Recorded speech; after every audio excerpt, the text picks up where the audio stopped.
Kia ora and welcome to Talking Dairy. I'm your host, Jack McGowan from DairyNZ. It's great to have you with us. Today we're talking policy, but stick with us because this is about the stuff that really shapes how you farm day to day. From land use rules to nutrient management plans, a lot of the decisions that affect your business are made at a regional level. That's where DairyNZ's regional policy team comes in, working behind the scenes to make sure those rules are grounded in science and reflect what's actually doable on farm. Joining us in this episode are three members from that team: David Cooper, Carina Ross and Shaun Hazelton. There's been a lot of change happening recently in policy that affects the dairy sector, and they're here to give us an update on that, how they've been advocating hard for dairy farmers and ensuring their voices are heard in these complex issues, the wins and why, as a farmer, your voice makes a real difference. Let's get into it. Tēnā koutou team, it's great to have you all here. To kick things off, can you each give us a quick introduction about who you are and your role? Shaun, you can start. Cool. Thanks, Jack. Yep. So, Shaun Hazelton. So my role at DairyNZ is a Senior Regional Policy Advisor. So been in the role for a few years now and come through, years working with regional councils and compliance space and also in other gigs around the policy world. So, a bit of background behind me. Waikato, born and bred, local, grew up on a dairy farm and, very connected with the dairy sector. So, great to be working here at DairyNZ. Thank you. Carina? Kia ora, Jack. Thank you. It's really nice to be here. My name is Carina Ross and I'm a Senior Policy Advisor with DairyNZ.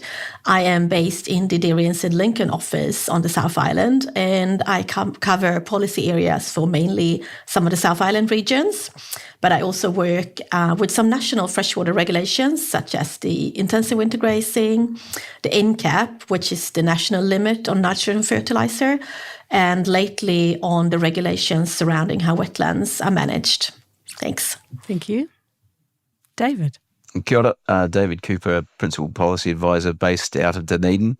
So I've been working in the resource management space for just over 16 years, the majority of it working for farmers. Previously worked at Federated Farmers in a planning consultancy and at a regional council. You have to acknowledge the one person from the regional policy team, the 4-person regional policy team who isn't here today. That's Anna Singh.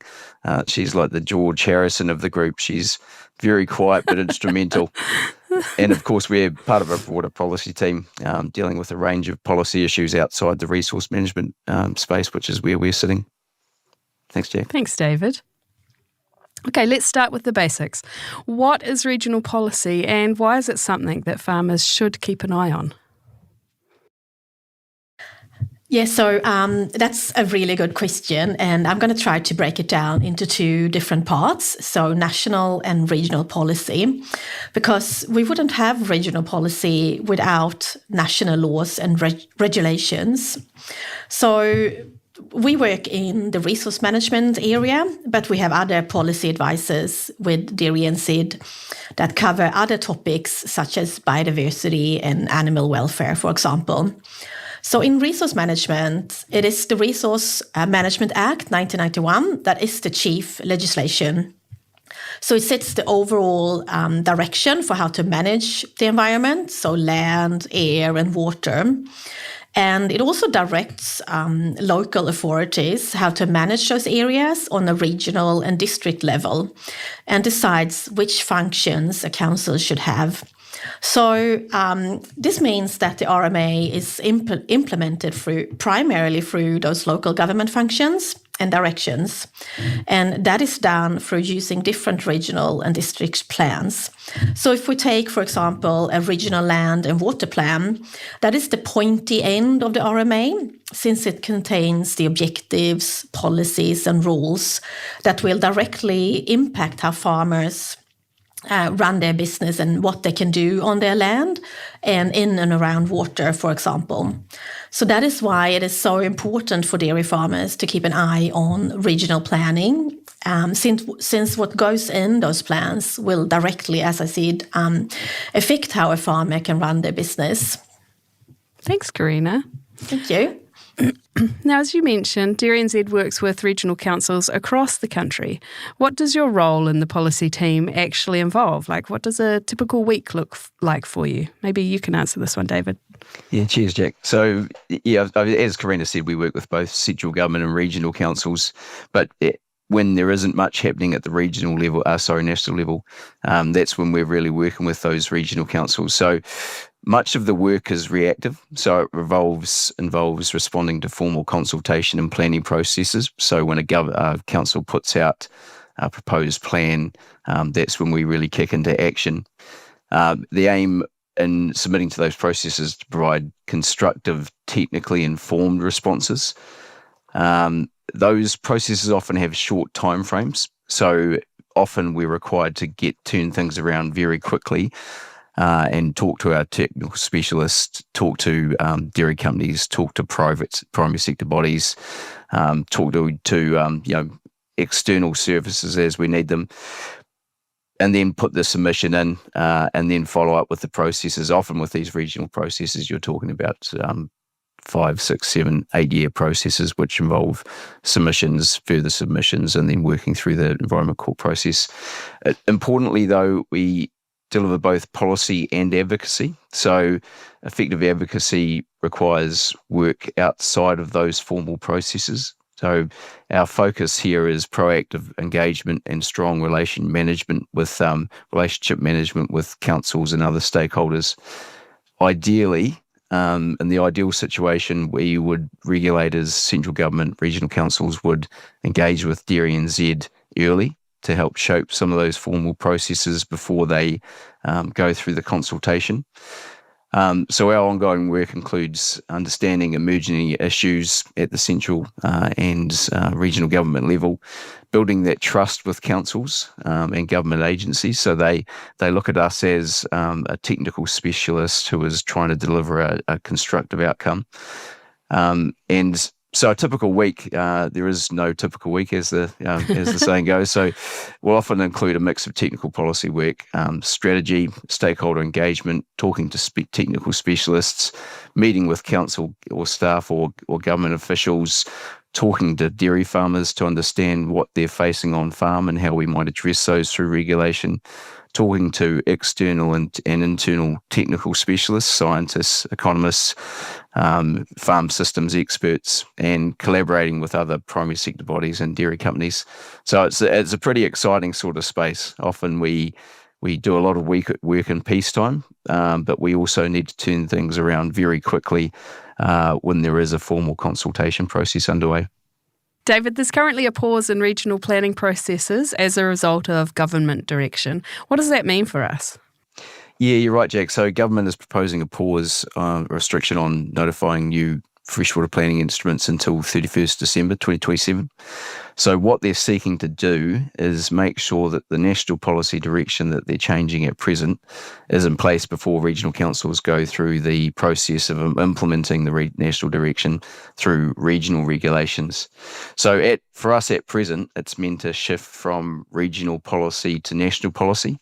So that national policy is a very busy space at the moment. They're reforming the entire Resource Management Act. It's been in place since 1991. Everyone agrees it needs to be changed, and that's the process they're going through. But it's also changing a number of specific national directions that have been in place and proposing new ones. So as an organisation, if we can get these regulations right at the national level, it means things are a little easier, a little better for us when it comes to regional council implementation. Again, doesn't mean we stop engaging at the regional level. We still want to work with regional councils to improve their evidence base, ensure they come to us when it is time to get back into that regional planning process, but also to work on the non-regulatory work they're doing and implementation of their existing regulations. So unfortunately for farmers, it means there is a bit of regulatory uncertainty. We know there will be a further round of regional planning processes once that new national direction is in place. This pause is a little problematic because some farmers will need rule change to enable some permitted activities or for some resource consents to be processed in a more efficient way. So that pause will mean that there will need to be some quick fixes before that 31 December 2027 deadline kicks in. But we are working with governments and government and councils on this to find some solutions in that space. So until then, farmers just need to be working within the existing rules, understanding what the existing regulations are and what they need to do. And even though they can't notify new plans, regional councils might still be engaging with farmers, iwi communities. So it doesn't hurt to keep an eye out for those opportunities to work with regional government. David, can you give us an example of the kinds of problems that would require a quick fix in the meantime? Yeah, so there are a couple of, without going into too much detail, a couple of issues in Otago around deemed water permits. There are some issues we're dealing with at the moment with government around the new rules that will come into place when Waikato's Plan Change 1 lands, particularly around permitted activities. And there are some quite complex processes underway in Canterbury where farmers are having to apply for consents that are going through quite, frankly, unnecessary and convoluted processes at the expense of the farmer. So those are the sorts of things we're trying to fix in the short term. So you've been involved in some big policy processes like Plan Change 1 in Waikato and the Southland Water and Land Plan. What role did DairyNZ play in this for dairy farmers? Cool, thanks, Jack. I have a crack from the PC1 Thanks, Shaun. perspective. I think a lengthy process that a lot of farmers are already well aware of. Plan Change 1, what is it to start with? Treaty settlement processes around about 2010 finished up, and I guess as an effect of that, the vision and strategy, or Te Ture Whai Mana, was established for the Waikato and Waipa River catchments. So as a result of that, the existing regional plan wasn't meeting, I guess, the requirements that the objectives under the vision and strategy set. So the process that's, I guess, been going on since then is the council initially invited the sector such as DairyNZ and other stakeholders into a collaborative stakeholder group, basically gave the community the pen and basically asked us how to draft a plan that would work for everyone and also achieve those water quality outcomes. So we've been involved since day one, around about 2012 it started, and we're now sitting in an environment court process to date, still trying to resolve some last minute issues and some changes with national legislation. So yeah, it's been quite a lengthy process to date. As David mentioned, there's a whole bunch of changes to national legislation that's happened over the last few years. Plan Change 1 started in 2012 under the first national policy statement for freshwater. We've now had 3 changes to that between then and now, and we're going through the 5th final stage or change to the NPSFM at the moment as well. A few key things DairyNZ's, I guess, been involved with that I can think of off the top of my head. The science and solutions part of DairyNZ's operation and policy is pretty key here. So initially we knew there was quite a target to meet within the next 80 years. And as a part of that process, DairyNZ did some research as far as the Sustainable Milk Plans project we did in the Upper Waikato and Waipa catchments. So that was really looking at how effective could farm environment plans, or the earlier Sustainable Milk Plans, how effective could they be whilst adopting good management practice, really. So that was providing a bit of evidence and research to the council going, trust us, we have these tools, farmers have these processes they can adopt, and this is how far we can go as far as outcomes to achieve that vision and strategy. So that was being proactive, really. The way I would, I guess, describe, we had 2 options. We could sit back and let the council inform the rules, or we could be a bit proactive, really, and provide some solutions that worked and that were flexible and practical for farmers. The other thing we played a big role in is the awareness of Plan Change 1 and the ability for farmers to provide their own submissions and feedback. There was approximately 2,000 dairy farms and 3,000 other land uses in the catchment. From those 5,000 odd farms, we ended up with 1,100 submissions on a regional plan change. So, it wouldn't have been done without the awareness that the likes of DairyNZ fed farmers and beef and lamb raised at the time to get farmers involved in having their say. Yeah. I'm curious how, because it sounds really positive, the kind of collaboration that you talked about at the start, and now it's in Environment Court. Is that like the normal thing that happens, or how did you end up in Environment Court from that kind of collaborative starting point? Yep, very good question. And a lot of the times these processes do end up in the Environment Court. One of the main changes the government's intending to make through the resource management reforms is to streamline this process to not put us through these costly and lengthy processes. Plan Change 1 was intended to have a 10-year target, I guess, that we were aiming to meet. And obviously, with it still sitting in the Environment Court, there's nothing really, we're not delivering any outcomes yet as far as starting some work on implementing Plan Change 1. So it is quite a lengthy process. I think it's the complexity of the Resource Management Act as well, because you might spend months in Environment Court mediation arguing over whether a policy should be significant adverse effects or just adverse effects, and it's which goes to why we need to change the RMA. Carina, did you want to add anything to that discussion about the role of DairyNZ, maybe in the Southland water and land plans? Yeah, I can talk a little bit about the Southland Water and Land Plan. So we have been involved in that process since the start. So almost more than 10 years now. So quite a long time. And the aim with that plan change was actually, it was supposed to be an interim plan change for the regional council and Manawhina to introduce new regulations to prevent further decline of water quality. And I say interim because there was supposed to be another plan change to implement the national policy statement for freshwater management. So, and we've heard that is now on hold. So this is the plan currently in place in Southland. So the plan was, just to take you back a little bit and give a bit of history around what we have done from DairyNZ. The plan was notified in 2016, and DairyNZ made a submission and took part in the hearing.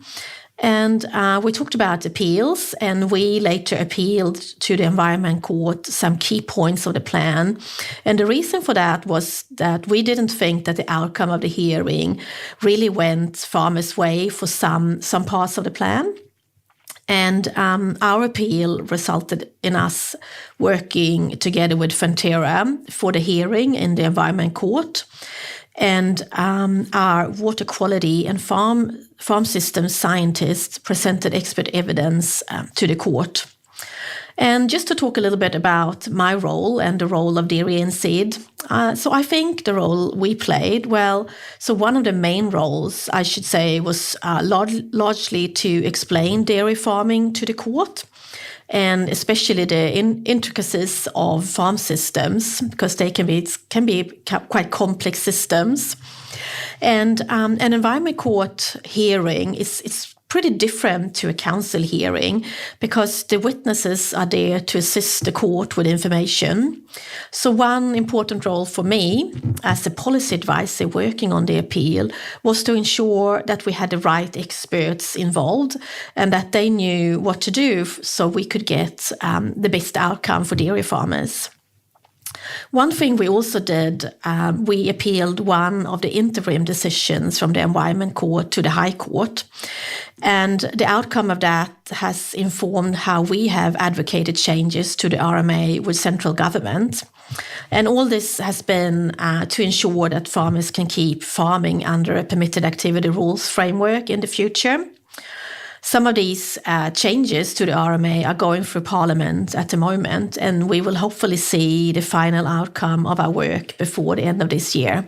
So a long process, but hopefully we'll have a really positive outcome for dairy farmers. Thanks, Carina. One thing I think we hear from a lot of farmers is why we spend so much attention on specific regional planning processes, like Carina mentioned in Southland or Plan Change 1.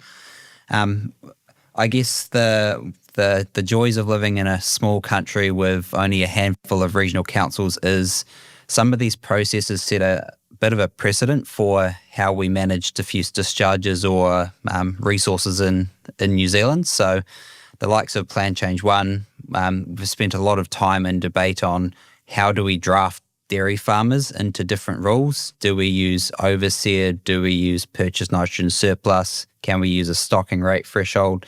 So nailing that through an Environment Court process sets a great precedent for other regional councils to pick it up, and they are all looking at what happens in PC1 to help inform their decisions for their own plan changes as well. And that's the same with, as Carina was talking about, the permitted activity rules in Southland. So if we can nail it there, it'll get adopted elsewhere as well, which is handy. Yeah.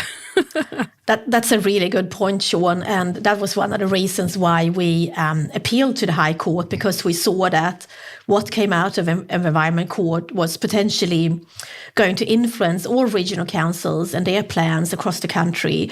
And it wasn't looking like, it was looking like a very challenging outcome for dairy farmers. So that's a really good point to make, that we sometimes decide to do an appeal just because we are worried about the precedents that a decision is going to set.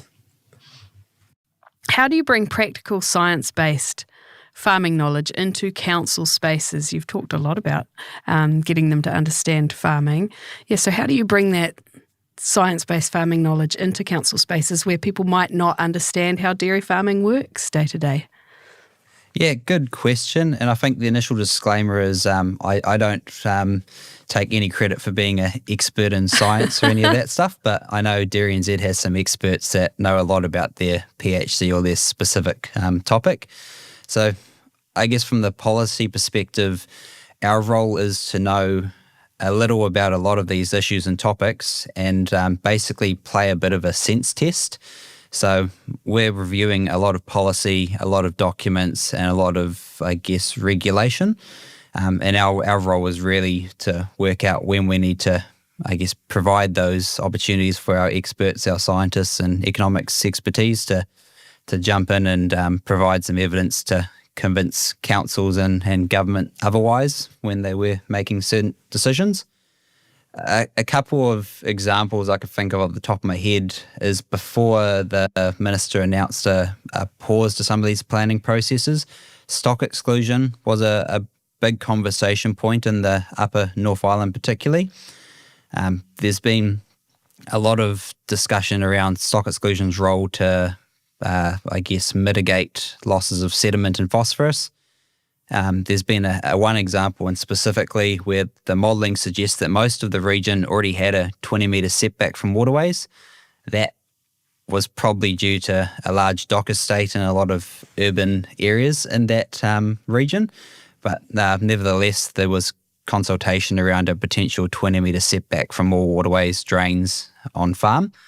So one of the things that we did was basically utilising or leveraging on our dairy environment leaders. So we had a key leading local farmer that was willing to provide an opportunity to get councils and decision makers out on farm. Gave us a good opportunity to walk the paddocks, explain see what 20 water metres isn't look flowing like uniformly, explain how costs change when topography changes or when different areas in the paddock changes. So the power of getting the decision makers out on farm was awesome there, and explaining how the science may say this, but in practice it may look like this sometimes as well. Another piece of work we've recently done, PC2 is what a lot of farmers know as the flow on from Waikato Plan Change 1. So that was for the Hauraki Plains catchment.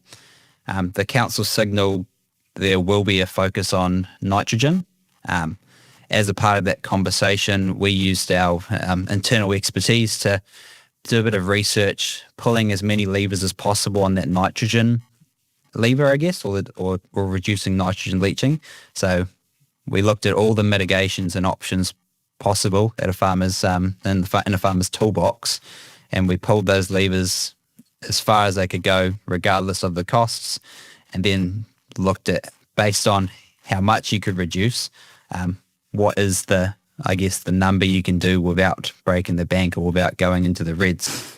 Carina, what are some common issues you see crop up in policy that don't always make sense from a farming point of view, and how do you push back on those? I mean, Shaun just gave us a couple of examples, but maybe you have more.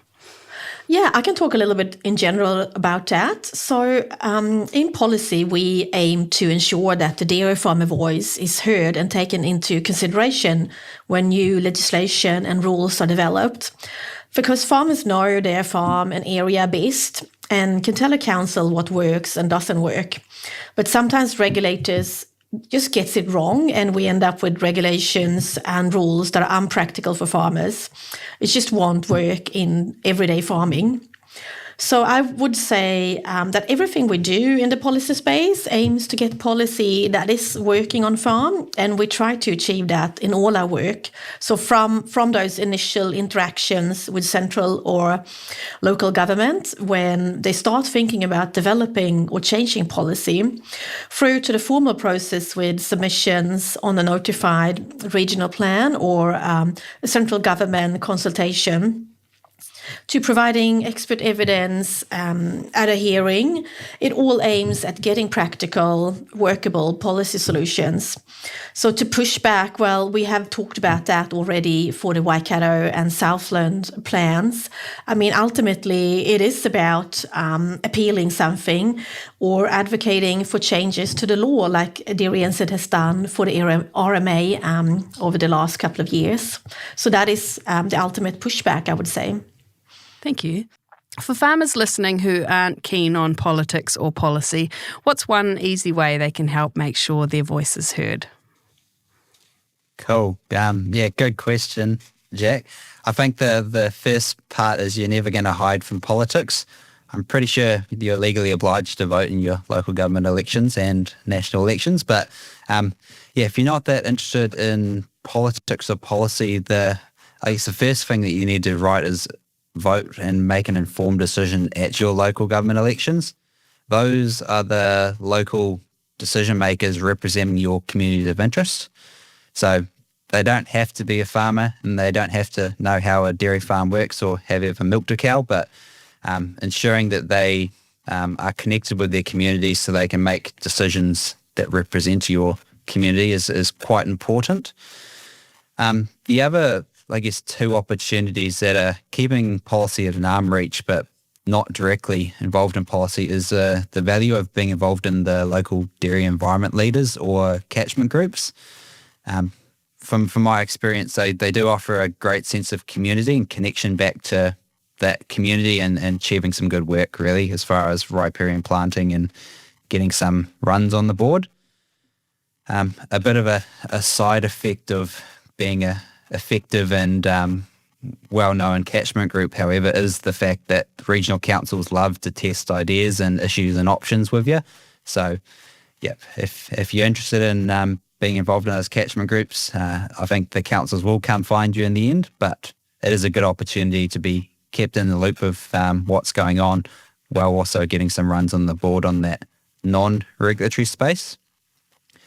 One thing I think for those that aren't interested in the policy details and the wording and the planning terms and all that stuff, I just like to highlight that a lot of these planning processes and environment court processes still receive a significant benefit from those farmers having their say and being involved. Plan Change 1 is a great example where the interim decision from the Environment Court actually referenced a lot of the farmers just saying, well, I'm just a farmer, but this is what I think and this is how it impacts me. And I would go as far to say some of those farmers standing up in front of an Environment Court judge and explaining how the fencing rules would impact them or how reductions in fertiliser would impact their business was that final little piece of the puzzle to switch from a rule that probably wasn't going to work for us to something more practical. So there is significant value in having your own voice and supporting, I guess, your fellow dairy farmers by having your say. You often work with other farmer groups and sector organisations to get the best outcome. You mentioned dairy environment leaders and catchment groups. What's DairyNZ's point of difference, and how do you make sure dairy farmers are effectively represented?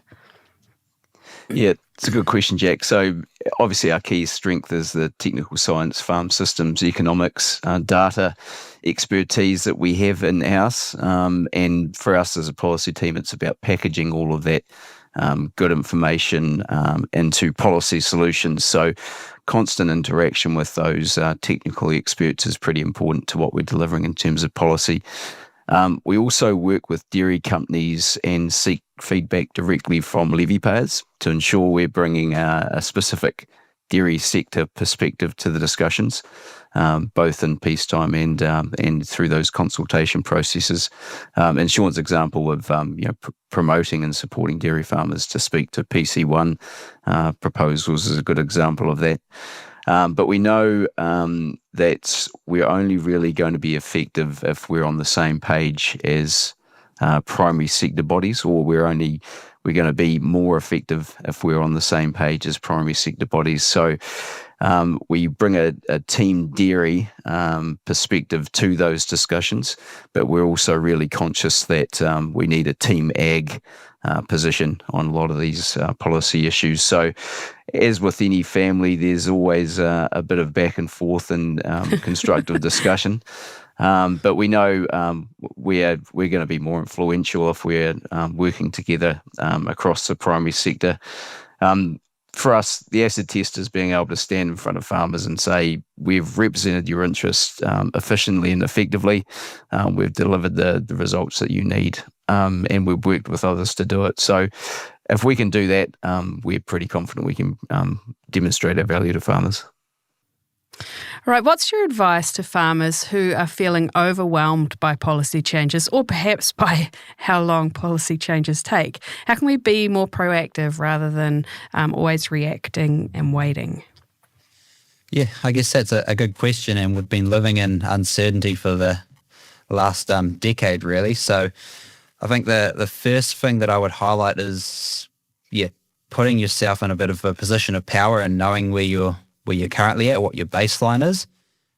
How a farmer could do that is utilising DairyNZ resources, connecting in with your local supply company, and looking at where you're sitting as far as your numbers, your nitrogen leaching, your emissions profile, and your overall environmental footprint.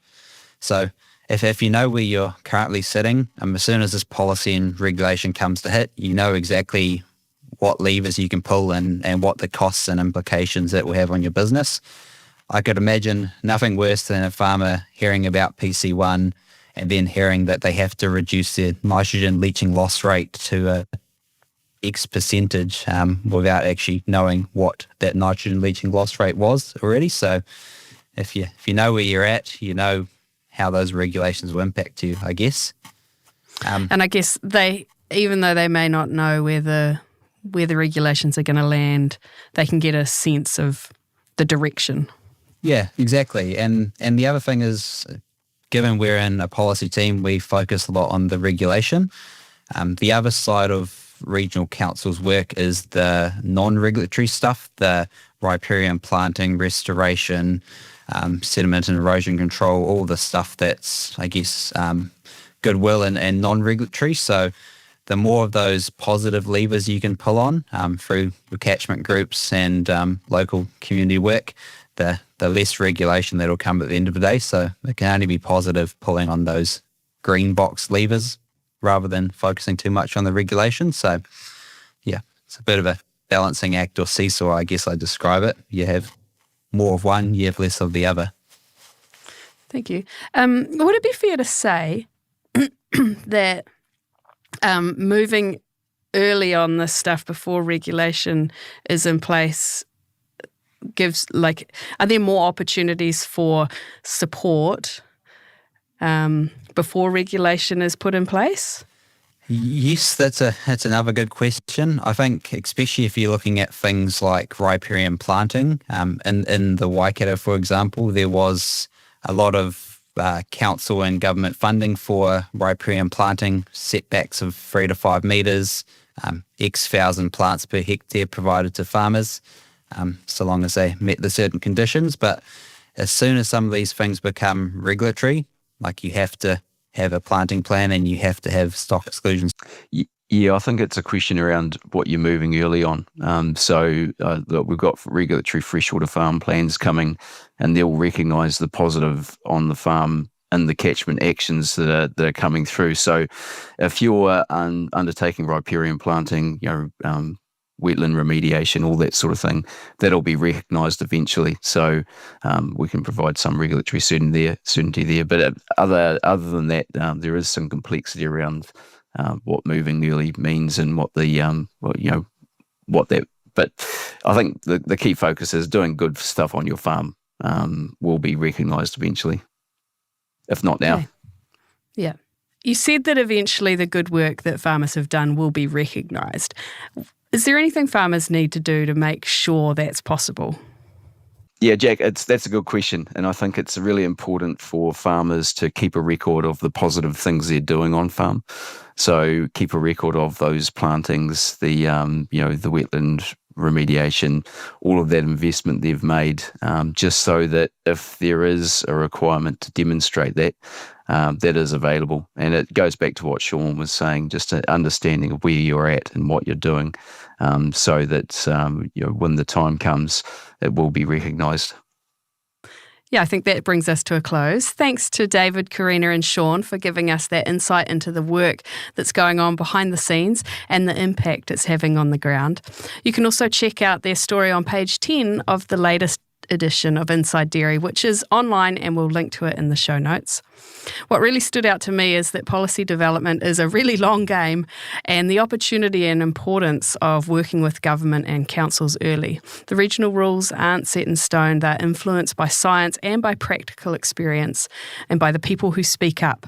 Even small things like turning up to a meeting, joining a catchment group, or reading the submissions that DairyNZ puts together help strengthen that farmer voice. You don't have to be an expert to make a difference. You can just talk about your own experience and how it'll impact you.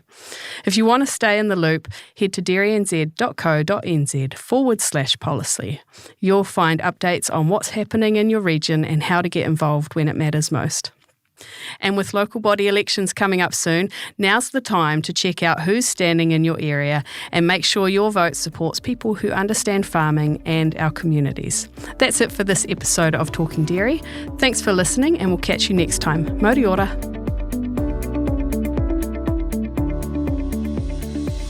Thanks for tuning into this episode of Talking Dairy. Make sure to hit follow so you can keep up to date with our latest episodes.